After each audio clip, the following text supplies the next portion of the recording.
Nero malakan yam ka nas dial content barwani lingwa sama kan online TV channel an walle shanka wal bangwan ka pai badak ronkina dangro ujan dangro de bakal tekon kala ret bikon kalinga ku kuma spele ayo tin kon lat krodian shiarajan shalat a pal mai dang ala spokesperson shajeling ka ku mes ni kan dai Tinchalad no Shanang, Connoson Jonglei State, a Kume, Moraika self came at it.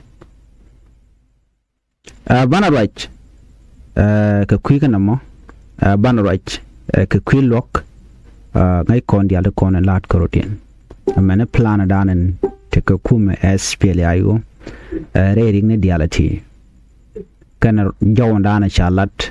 international community, Qatar Dan de Luni. First Vice President Dr. Riek Machar Banarwani T. Banakaling. Kenya Mgori Jana Barach Kakui Quarren Dwi Quamantama no yet Nathaniel la Quarendan and leave. Men leave Dr. Machar leave a com Nikon Dialano Nika Dan me kan Dr. Machar me Kanian Kachan Dangred Buckle Kapai Diokronkin Dangro Jandangro the age. Quere out the Kajan Nathaniel Perino, Major General Oye Nathaniel Perino, Jerame Danela Quer, and Guna Dakmachar. So Mete Malatka Langa Jeja, Kanga Dakmachar, Kanga can dialogue dob down the Gwin Yam Kajan. No. So Kakujamo, Guade Dani, Kapkana, Mesha Len, a Gian Ray Witch, Kacharora Barry Witch, Gian Chewe Case Africa, and when a money, Chuagorno Dong de captured Mandaranga in the Allah.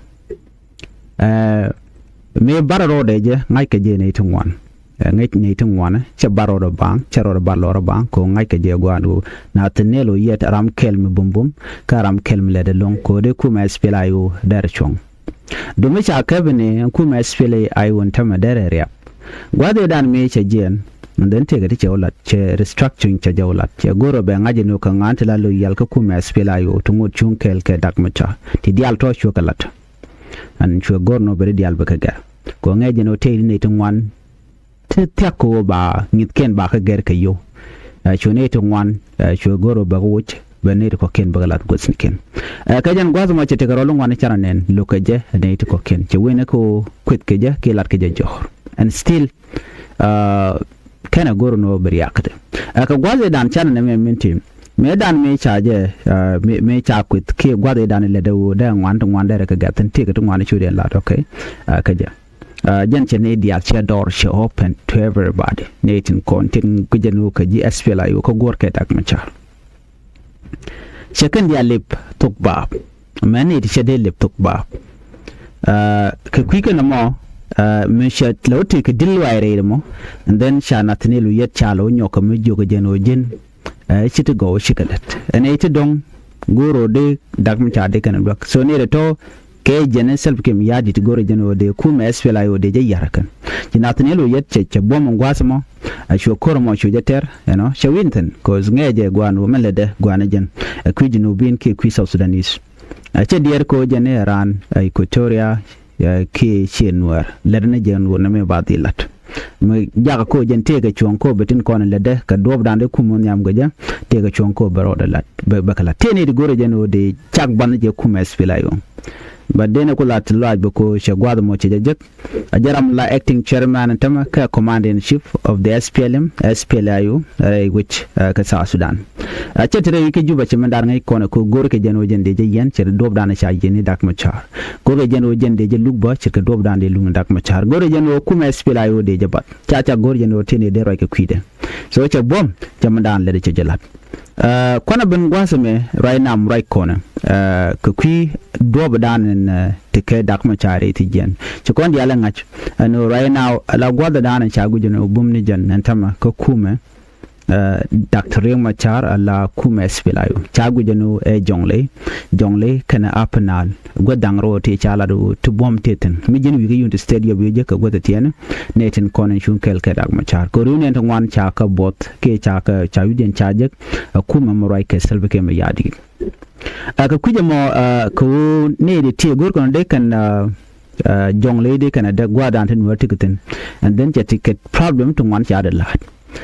ko shin wari e bom gwada mo den ci kume se guje no men belel ban war baka ko skaro din chimna ngai kono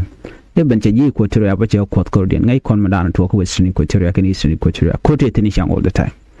right now michi kana ngaji no son jongle bum na shi ngulel cikan goro ban war ko skaro din jen nen yen ta machana cha ga da kajen reason stere min kwala nyoka yimnan ano chine tin kon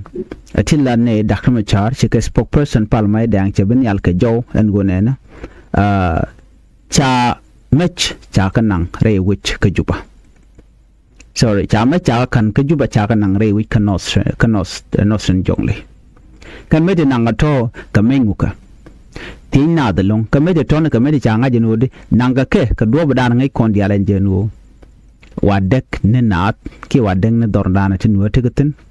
ki lat kan wadeng ne kuma spela yo ka jodan ci kan lat ci pal mai den ci roy tin long chan me chan je chier ka konin dangro tin payo no ci kan ren yale dangro ci kan ka higher la shutter plant ren yale dangro to wa ten kan ka day ten kan ka mech ko wa ngwen wa ka moch no ka mech ko bi ka korbi kan ter ka mo ka yo bana ci ka mai kan day ka rodien ja moy ba amani yewten kono ku kan lat ken lat ka jam ngai kon dia la kuma selbi kim yadi cheese ko gor kan longo de kan kuin kwa de kan jatu wana ki de ka pass gor kan kan god dia la kontin je spela ayoten de kan ko pa ka de kan dia la kontin ti chunkel ke kuma selbi kim yadi de kan ga display se manan ngai kon dia ne dia chin awi ko robi kam so right now no mo jana chalat a chipal mai dan che kula de wonen man chala de kuma SSPDF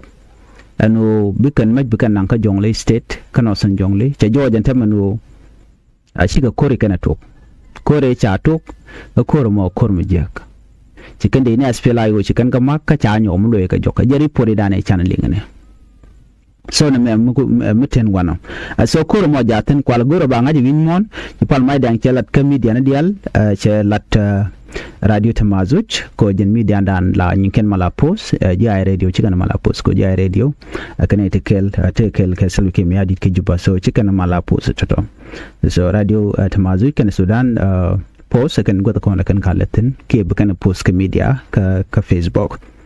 so na me militan ashana ko ban ka do badan inshallah international community ka kwisel ke mi yadi no jen wayere wit ka goro jena wit batere ko shi international community chikana goro no bika self kem yad bika na kam warning tine goro no bisa Sudan banyo luire ko tala da joj ka chikana action kana kan Canadian country la international community chikan muktam ne ken chikan ga ke chikan ko hot chikon dial nen Canada cha jen United States embassy chikan chikan we ka Uganda Canada cha we ka Addis Ababa kana kan gota kon ba ka we access ten ne to kon la jinubin tin jerar ke tin gor werar ture wiki juba chala ngata ne mor dimana chala da kan tikala do ne tella kwar mede mal de je yen ke de rame tan mal de je yen ka bela no teke queen kware malatka namo chala do teleje wi mo tella kwar mede je laro ne be permanent constitution be je wuj ke charge bulat ka be population census be pele charge lat ka be security arrange be pele o shakalat ka be laro we genetic ko in kware milat ka ko in kware te ka dupte la lat ka je